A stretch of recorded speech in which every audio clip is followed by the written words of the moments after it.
Okay, we're back again, slogging through the TRIMET board meeting, and good. When we left off, let's see here. They were talking about this, this southwest corridor baloney. And we see how our leaders, our quote leaders, have decided for us how they're going to do this. And you already know how I feel about it. So let's try to get through this. Some of the crossings. So our partners agree with that, and we see that even with some risk of a railroad purchase, that is noted as the initial route. Thank you.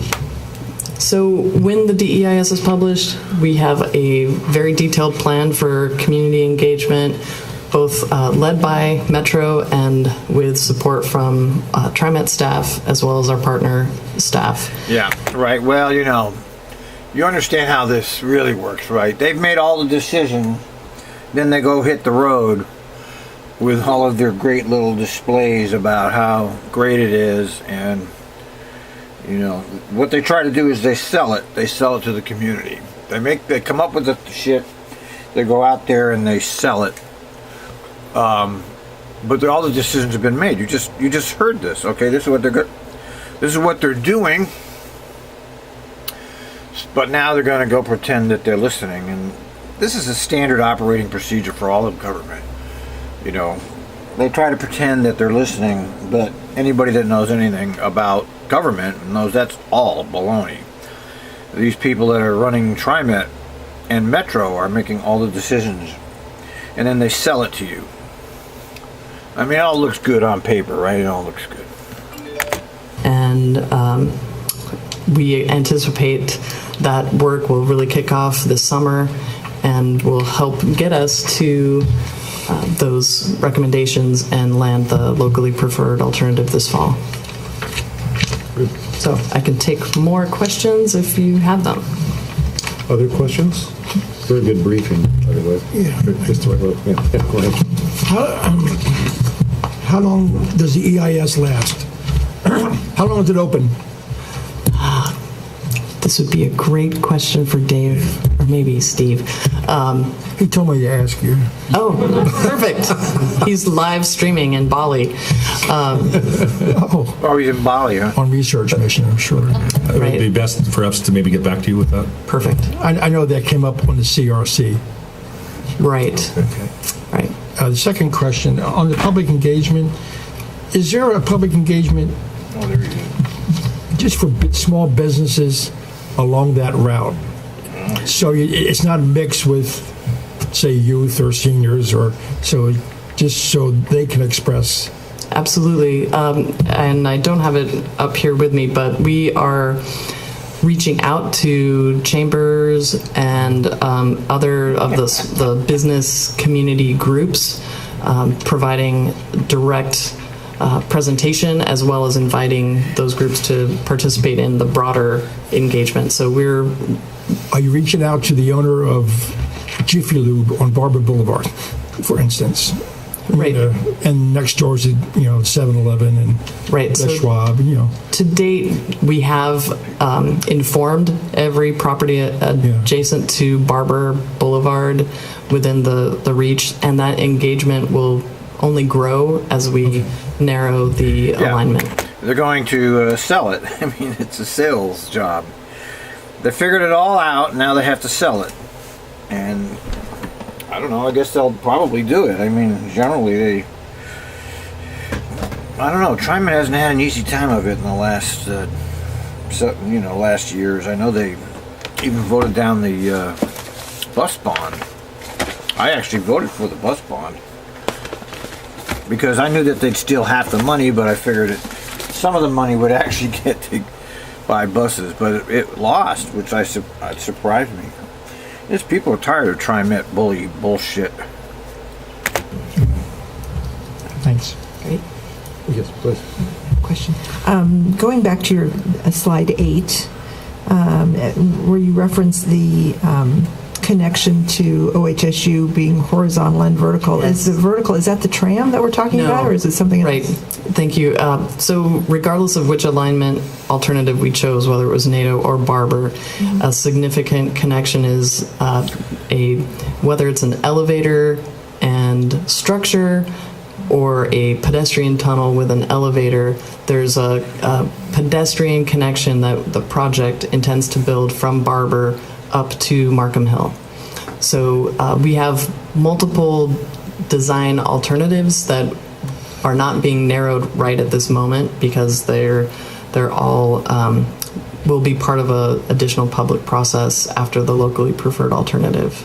And does OHSU have a preference on what that would look like? Well, we continue to have detailed discussions with the highest level of OHSU as well as the overall Markham Hill campus to make sure that the connections get to public access as well as to where employees and people getting to campus need to be.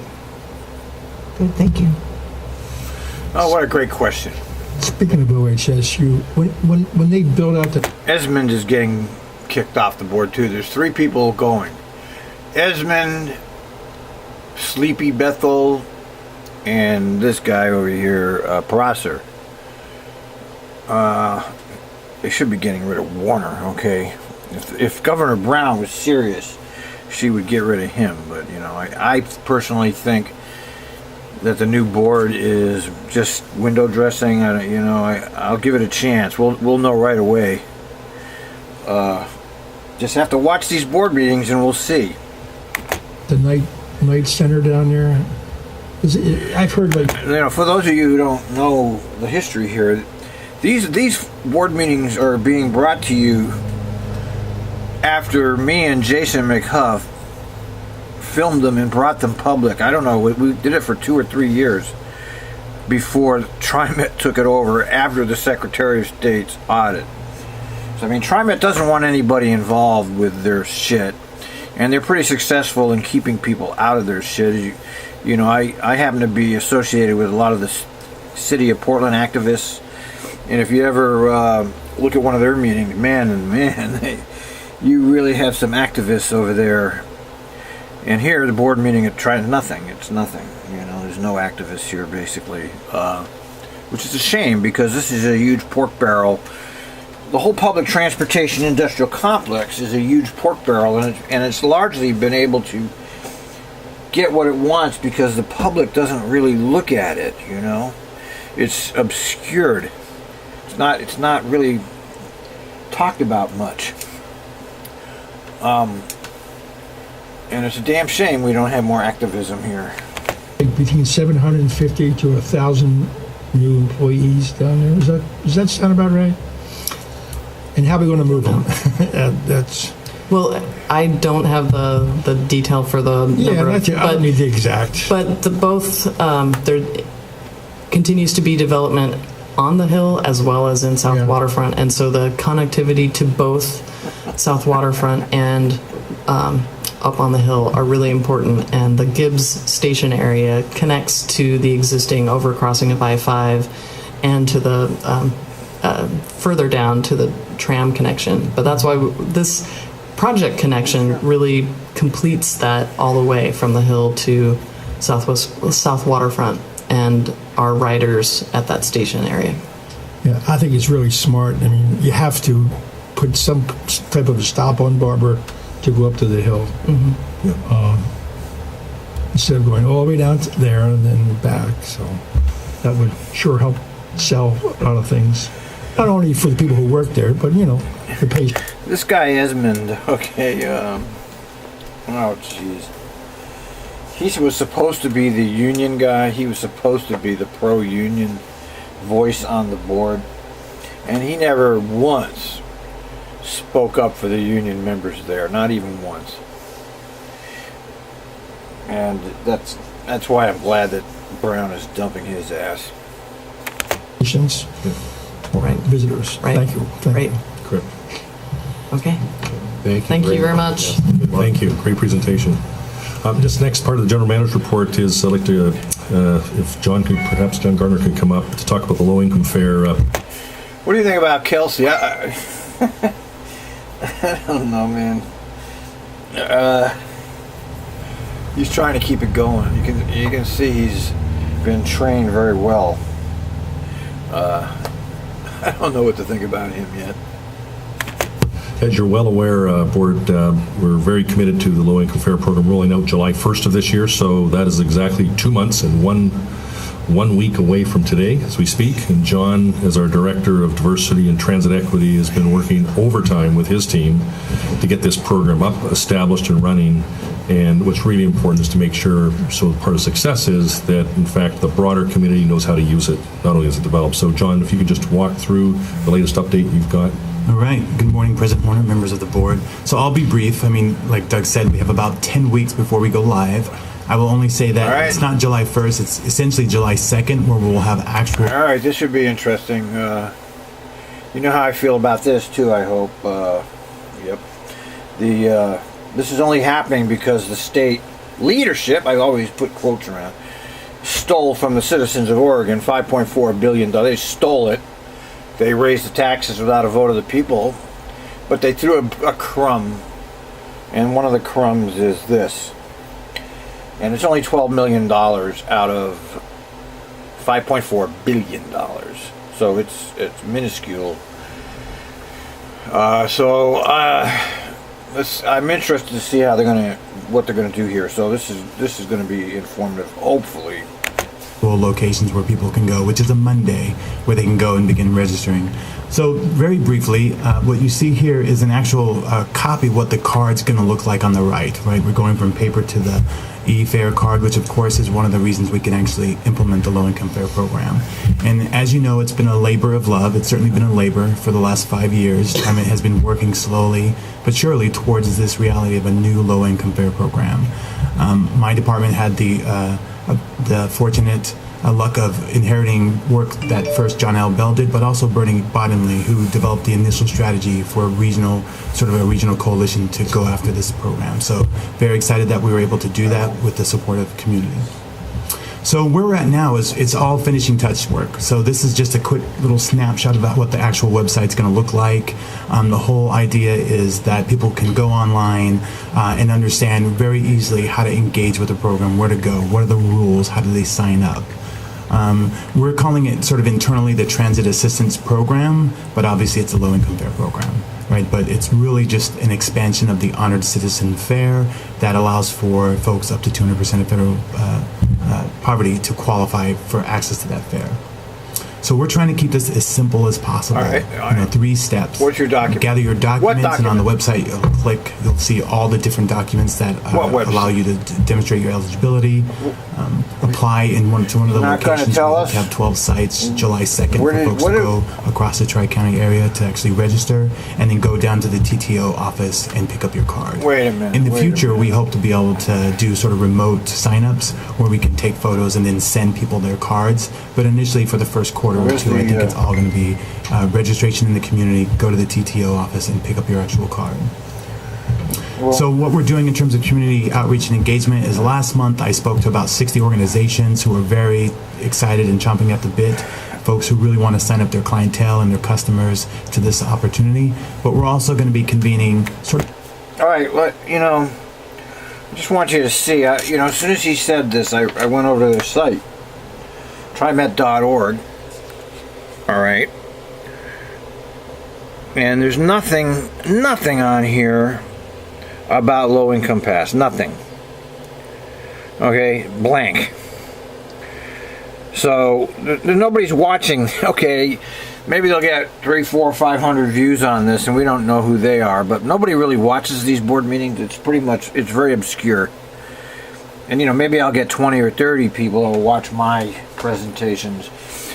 So I'm definitely not part of the actual stream of information. So when you go on the website, that should be posted there, and it's not. So these are the kind of things that bother me. They talk about all this stuff, but then when it comes down to actually the nitty-gritty of How do you do it? There's nothing there. People that don't pay attention to this shit will have no idea this is happening. As a follow-up, a lot of nonprofits over the next, in May essentially, in what we're calling transit equity forums, where we're going to discuss not just the low-income fare program and how they can connect to communities, but also... See, look, transit equity forum. See how they have to take everything and word it in such a way. It's all... Everything that comes out of the mouth of government people, then TRIMET is just government. It's no different from the city, the county, the state, and even the feds. They all think alike, they all act alike, and that's how do we propagandize our efforts, okay? Transit equity, why don't you call it low income fare forum? Stop with the bullshit. So HOP and how that's working and how they can make the most of that, as well as reminding them and talking through some of the changes and the improvements we've made related to decriminalizing fare enforcement. So it's sort of a little bit of a... Yeah, okay, decriminalizing fare... They're on a tear right now, okay? They're going hog wild, criminalizing fare enforcement right now. It's a month and a half before they change all this, but right now they've decided to up all the fare emissions as crazy as possible before they change all of this, and I find that extremely disturbing. The symposium, the low-income fare program is the core of that, but it's meant to sort of just connect with these communities about a range of issues. So we've invited about 160 organizations. We're doing one in each of the counties, and then we'll follow that up with sort of direct agency presentations on how to register their clients specifically for the low-income fare program. But again, we're making this as seamless and as easy as possible for folks. Yeah, right. Nothing on your website. So this has been, one of those good old cross-agency collaborations, and it wouldn't have been possible with just help from almost every division at TRIMET. So again, special. This is how they pat each other's on the back. This is mutual masturbation. You see it all the time. How they turn around and thank all of the various departments. It's all propaganda. Shout out to Dee Brookshire, who's leveraged the expertise of Chris Tucker and Ryan Schaub in helping us sort of project manage this through to completion, and we've been able to leverage a lot of the lessons learned in the development of the HOP program and sort of the outreach and the connecting to the community. So this goes without saying that this has been all full court press, whole team effort, and we're so close. So the next steps are really just to complete the site application registration process with the targeted agencies we want to have launch the program, completing the registration website, doing our internal staff training specifically for operators and fare enforcement staff so they understand the process and what to expect. We'll be doing a beta test, similar to HOP, but obviously much smaller scale, working with 4 agencies across the region to sort of see what the experiences are for folks in late May and early June, to how the card's operating, what people are experiencing, what they're feeling, any sort of modifications we might make to sort of the eligibility process before we actually launch. And then we'll be doing a series of formal partner trainings all through the end of May until we actually start on July 2nd, and then ongoing as well. And although we're only starting with around 12 sites, we expect to be adding sites every month, certainly by every quarter. So every quarter I'll hopefully be able to come to you and talk to you about how the registration map is increasing and how more coverage and more access is available as well. So that's sort of where we're at. The low-income fare program manager actually starts Monday, so we'll have some increased capacity, but so far so good. Questions? Questions for John? Yeah, I do have a quick question. How often do participants have to requalify? Every 2 years. So I think that we've aligned it basically to the honor citizen program a little bit. So we're trying to ease the issues at the registration sites, but also make it easier for folks. And for folks who might have the opportunity to kind of connect to employment or training and transition out of the project, we see this as just a cycle of folks coming into the program as well. Is that consistent with what you've seen some, like Seattle? Is that basically? I mean, some programs, depending on what they connect with, certain federal or state poverty resources, you're eligible for 6, 12, 18 months. So we figured, again, just like how we're trying to do a umbrella of ways to qualify, sort of having 2 years seemed like the right amount of time. Other comments? John, way to go. Looking forward to this, and thank you. Hope it all goes well. Pull the trigger. Nothing really there that's all nothing. There's nothing, no nuts and bolts there. No actual facts. You know, I don't see how this is so complicated, but you know, this is government bureaucracy, and they always have to overcomplicate everything. Turn a switch on, I guess. Thanks, John. Next up, just again to tie into latest update on my 100-day plan deliverables with you. As part of my agreement with you, I committed to you and the organization to deliver on some enhanced communications in coordination with our employees and the community. The dates and the times are now set for the 7 community listening sessions. There's one scheduled in each of your own districts, so thank you all for your commitment to individually participate in those. And I'll be participating, of course, for each and every one of those as well. The list specifically is actually in your packet that you have before you with actual dates and times. These listening sessions will provide an opportunity for the public to get to know you, to get to know me, for us to listen and obtain feedback on a variety of topics. And the intention is for these to continue on into the future as well. We'll also provide our riders and the public at large a chance to ask questions, bring up concerns, and help bring forward ideas that might help shape the future of the agency. We are also finalizing the workflow for the 4 workshops, the budget workshops, which will begin shaping the priorities for House Bill 2017. So that work is underway now. To help us in establishing dates and such, we have contract with IRCO. It's the Immigrant and Refugee Community Organization. In fact, specifically to help us design and facilitate these workshops. So it's not just TRIMET doing it by itself. We want to engage others, perhaps contrary to some other public opinions that were stated in the public delegation. They did bring in a number of other community organizations to help foster the conversation around how to best implement HB 2017.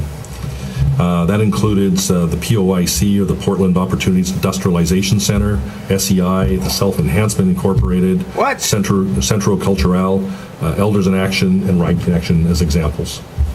So as you can see, we're working at this. There'll be some adaptations as we go through it. We're trying to be invested in a broader approach than perhaps we historically did. And on a final note about the deliverables pledged, we've now successfully expanded TIAC. We're now, through John Gardner's good work, out contacting those who would be on that advisory committee. We will be bringing forward to them some of the first meeting dates are already set, so happy to provide those to John Hunt and others through JC Banata and or John Gardner. The first meeting of the expanded group is scheduled for May 17th. So, and then they will be monthly meetings, because we're actually going to try and accelerate a couple up, because we want to really engage and have some of the conversations, just including things like PPI that was asked earlier. So the contract for PPI has not been signed and executed.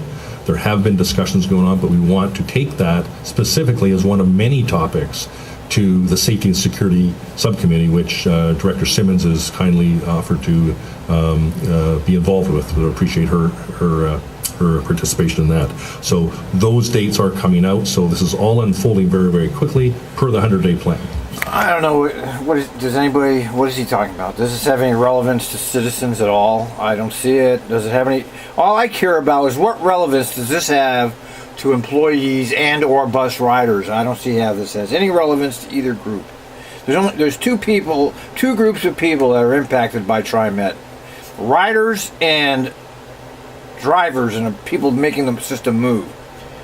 And none of this shit that you see here is for them. This has always been my point: is none of this stuff that's happening here is oriented to the riders. The riders should be the first thing, and then the employees the second thing, because if you can't make your employees happy, you're not going to have a decent system. And he's talking about all this other stuff. I don't even know what it means.